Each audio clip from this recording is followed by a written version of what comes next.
There are not a huge number of missionaries, but there were not a huge number of colonial officials or European military people overseas either.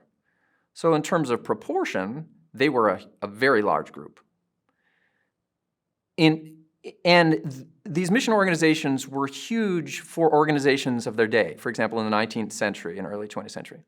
So in the 19th century, the American Board of Commissioners for Foreign Missionaries, a U.S. mission organization, was the largest corporation in the United States other than a couple banks.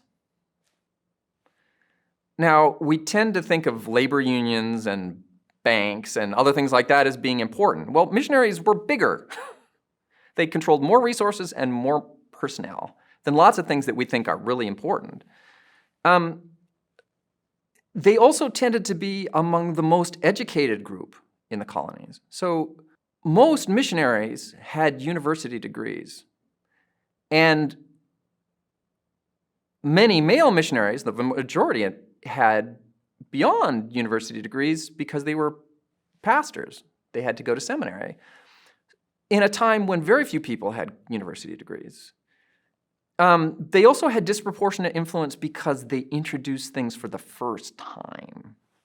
So they were the first people to introduce printing, the first people to change printing into a mass technology, the first people to introduce newspapers, the first people to introduce education for women, the first people to introduce education for poor people on a broad scale, the first people to introduce Western medicine for non-whites. All kinds of things that they pioneered and then grew from there.